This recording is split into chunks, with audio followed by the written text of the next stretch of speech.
Noida authority ने anticipate करा है वो करीब 40 लाख पॉपुलेशन एंटिसिपेट करी है बाय 2041। प्राइस पॉइंट सबसे ज़्यादा इंपॉर्टेंट है, location is very important, plus हर कमर्शियल प्रॉपर्टी में कुछ ना कुछ ऑफर्स या स्कीम्स रहते हैं। कई डेवलपर्स जो है वो एक आपको मिनिमम गारंटी देते हैं रेंटल की, कोई चीज़ आती है वो आने से पहले ही सेल हो जाती है। तो इसकी थोड़ी बहुत डिमांड सप्लाई फिर भी ज़्यादा है। I think a better bet to invest on be the hotspot for investment. Hello and welcome to MB TV. आपके साथ मैं हूं रीना गौरव और आज हमारे साथ मौजूद हैं बीओपी रियलिटी के को-फाउंडर मिस्टर गौरव मावी। गौरव मावी, आपका बहुत बहुत स्वागत है। और आज हम खासकर बात करने वाले हैं नोएडा और ग्रेटर नोएडा के कमर्शियल रियल एस्टेट मार्केट की।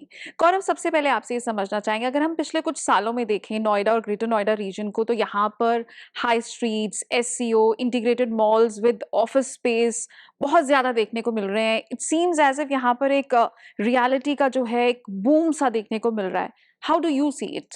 एक्चुअली अगर आप इस शहर को देखें तो 2011 में यहाँ जो पॉपुलेशन थी वहाँ 1 लाख लोगों की थी।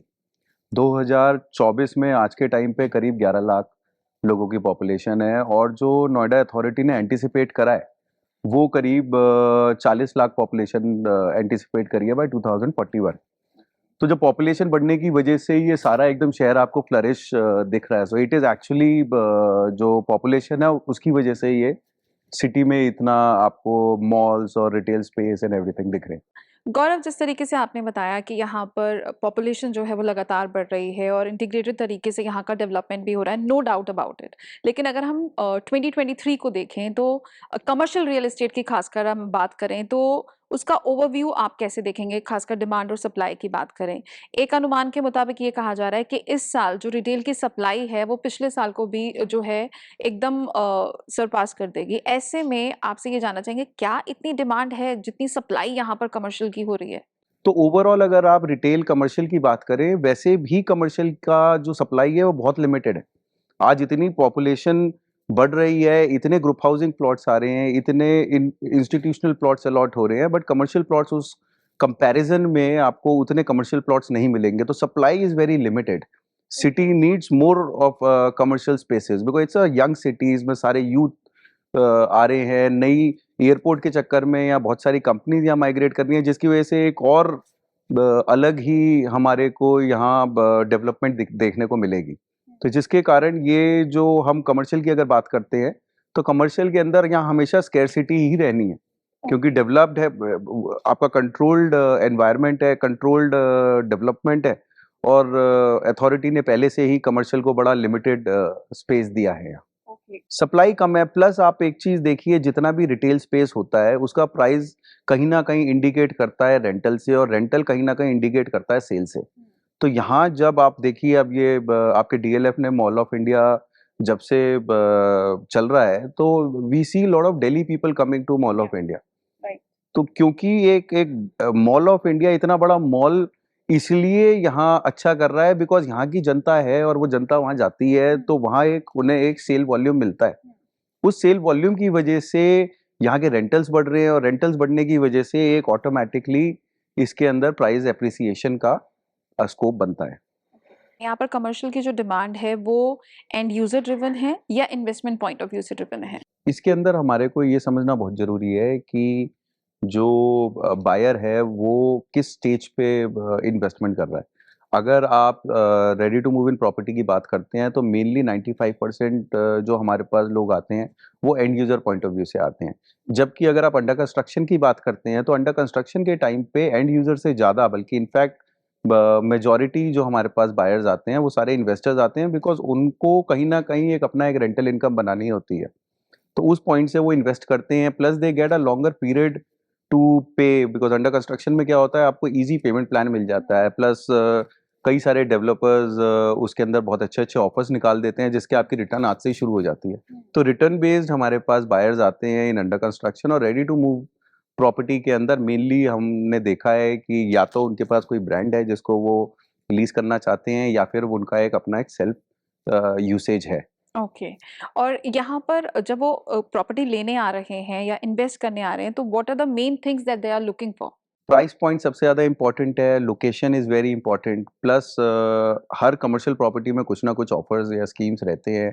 कई डेवलपर्स जो है वो एक आपको मिनिमम गारंटी देते हैं रेंटल की, जो बहुत ज़्यादा अट्रैक्ट करता है। कई डेवलपर्स जो है वो आपको लोकेशन, अच्छी लोकेशन पे विदाउट रिटर्न बेसिस पे आपको अच्छे प्राइस देते हैं।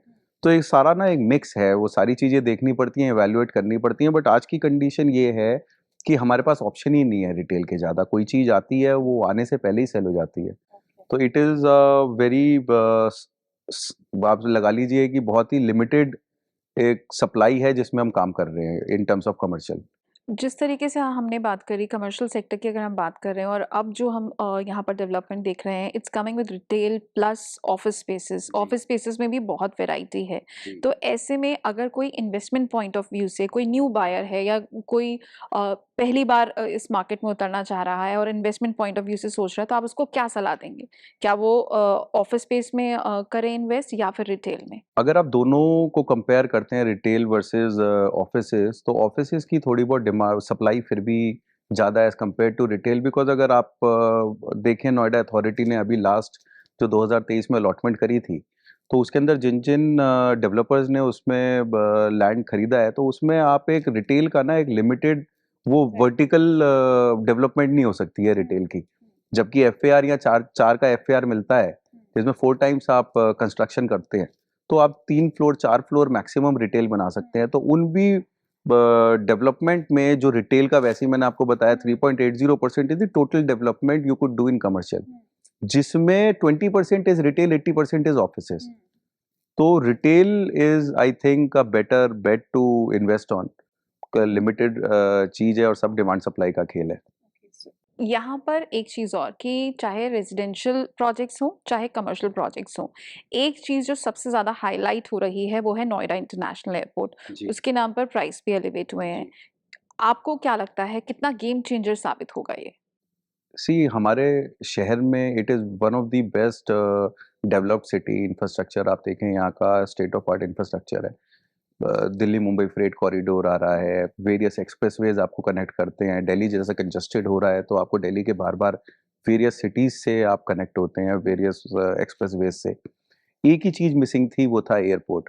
उस एयरपोर्ट की वजह से कहीं न कहीं हमने देखा है कंपनीज़ जो हैं वो गुड़गाँव की तरफ ज़्यादा उनका रुझान था, वो उधर ज़्यादा अपना ऑप्शंस देखते थे। हालाँकि उनका जो टैलेंट पूल है वो नोएडा से ही जाता था। कंपनीज़ को 2 चीज़ें, एक तो इंफ्रास्ट्रक्चर अच्छा मिल रहा है, प्लस आपकी रेंटल वैल्यूज़ गिर जाती हैं। गुड़गाँव में आज ₹150 पर स्क्वायर फीट का किराया है, यहाँ आपको ₹50 पर स्क्वायर फीट पे मिलता है। तो आप 1/3 कॉस्ट पे आपको बेटर इंफ्रास्ट्रक्चर में आपको स्पेस मिलती है, जहाँ लोग भी आपको जो एम्प्लॉइज़ हैं वो भी आप ईज़िली यहाँ से सोर्स कर सकते हैं। तो one thing which was missing was the airport. तो एयरपोर्ट आने की वजह से lot of companies will start coming to Noida. आने वाले 10 सालों में आप नोएडा और गुड़गाँव को अगर कंपेयर करते हैं, तो where do you see both?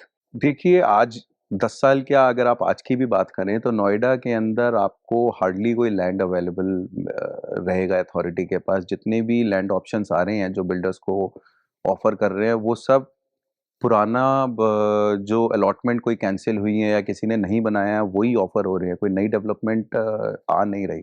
Where इन गुड़गाँव के अंदर हमेशा ही सप्लाई रहेगी। आज एक खेत है, उसका आपने सीएलयू कराया, उसमें आपने डेवलपमेंट कर दी।